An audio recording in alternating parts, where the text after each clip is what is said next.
ದಿನಾಂಕ ಇದೇ ತಿಂಗಳು 22ರಿಂದ 24ವರೆಗೆ ಏನು ನಾಗನಹಳ್ಳಿಯಲ್ಲಿ ನೂತನವಾಗಿ ನಿರ್ಮಾಣವಾಗಿರ್ತಕ್ಕಂಥ ಲಕ್ಷ್ಮೀದೇವಿ ದೇವಸ್ಥಾನ ಉದ್ಘಾಟನೆ ಸಮಾರಂಭವನ್ನು ಲಕ್ಷ್ಮೀದೇವಿ ದೇವಸ್ಥಾನ ಟ್ರಸ್ಟ್ ವತಿಯಿಂದ ಇವತ್ತು ಕಾರ್ಯಕ್ರಮನ ರೂಪಿಸಿದ್ದೀವಿ.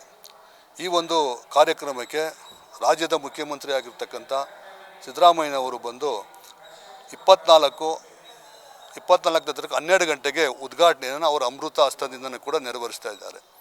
ಅವರ ಜೊತೆಯಲ್ಲಿ BS ಯಡಿಯೂರಪ್ಪನವರು, ಮಾಜಿ ಮುಖ್ಯಮಂತ್ರಿಗಳು, ಸದಾನಂದ ಗೌಡರು ಮತ್ತು ಕುಮಾರಸ್ವಾಮಿ ಅವರು, ಕೇಂದ್ರದ ಮಿನಿಸ್ಟ್ರು, ವಿ ಸೋಮಣ್ಣನವರು, ವಿಜೇಂದ್ರರವರು, ನಿಖಿಲ್ ಕುಮಾರಸ್ವಾಮಿಯವರು, GT ದೇವೇಗೌಡರು, ಇನ್ನೂ ಅನೇಕ ಗಣ್ಯ ವ್ಯಕ್ತಿಗಳು ಒಂದು ಉದ್ಘಾಟನೆ ಸಮಾರಂಭದಲ್ಲಿ ಭಾಗವಹಿಸಿ ಯಶಸ್ವಿ ಕಾರ್ಯಕ್ರಮ ಮಾಡ್ತಾ ಇದ್ದಾರೆ. ಇದು ವಿಶಿಷ್ಟ ಏನು ಅಂತ ಅಂದರೆ, ಈ ನಮ್ಮ ಲಕ್ಷ್ಮೀದೇವಿ ದೇವಸ್ಥಾನ ನಾವು ಕೈ ಹಾಕ್ತಕ್ಕಂಥ ಸಂದರ್ಭದಲ್ಲಿ ಯಾವುದೇ ರೀತಿಯ ಒಂದೇ ಒಂದು ರೂಪಾಯಿ ಕೂಡ ಆ ದೇವಸ್ಥಾನದಲ್ಲಿ ಇರಲಿಲ್ಲ. ಅದು ಹಳೆಯದಾಗಿರ್ತಕ್ಕಂಥ ದೇವಸ್ಥಾನ. ನಾವು ನನ್ನ ಒಂದು ಅಧ್ಯಕ್ಷತೆಯಲ್ಲೂ ಕೂಡ ಅದನ್ನು ಕೆಡಗಿ ಇವತ್ತು ಒಂದು ದೊಡ್ಡ ಪ್ರಮಾಣದಲ್ಲಿ ಆಗಿದೆ ಅಂದರೆ ನಮ್ಮೆಲ್ಲರ ಸಹಕಾರದಿಂದ ಇವತ್ತು ದೊಡ್ಡ ಪ್ರಮಾಣದಲ್ಲಿ ಇವತ್ತು ಹತ್ತತ್ರ 2 ಕೋಟಿಗೆ ಬಂದು ದೇವಸ್ಥಾನ ಬಂದು ನಿಂತಿದೆ. ಇನ್ನೊಂದು ವಿಶೇಷ ಏನು ಅಂತಂದ್ರೆ, ಆ ದೇವಸ್ಥಾನದಲ್ಲಿ ಎಲ್ಲೂ ಕೂಡ 101 ಕಳಸ ಎಲ್ಲೂ ಇಲ್ಲ.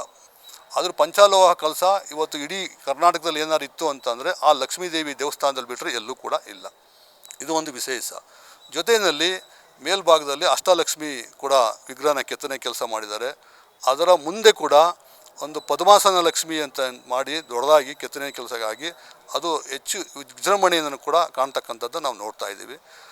ತಾವುಗಳಿಗೂ ಕೂಡ ನಾನು ಕೇಳ್ತಕ್ಕಂಥ ಕಳಕಳಿ ಮನವಿಯಿಂದ ನಾನು ಕೇಳ್ಕೊಳ್ತಕ್ಕಂಥದ್ದು ಏನು ಅಂತ ಅಂದರೆ, ಆ 22, 23, 24ನೇ ತಾರೀಕು ತಾವೆಲ್ಲರೂ ಭಾಗವಹಿಸಿ ನೀವು ಯಶಸ್ವಿಗೊಳಿಸಬೇಕು ಅಂತಕ್ಕಂಥದ್ದು ಕೂಡ ನಾನು ತಮ್ಮಲ್ಲಿ ಕೇಳ್ಕೊಳ್ಳಿಕ್ಕೆ ಇಷ್ಟಪಡ್ತೇನೆ. ಜಗದೀಶ್ ಗೌಡ ಅಂತೇಳಿ, ನಾನು ಲಕ್ಷ್ಮೀದೇವಿ ಸೇವಾ ಟ್ರಸ್ಟಿನ ಅಧ್ಯಕ್ಷರು. ಮಾದೇವಪ್ಪ ಅಂತೇಳಿ ಇವರು ಟ್ರಸ್ಟಿಗಳು. ಶ್ರೀಕಂಠಯ್ಯ ಅಂತೇಳಿ ಟ್ರಸ್ಟ್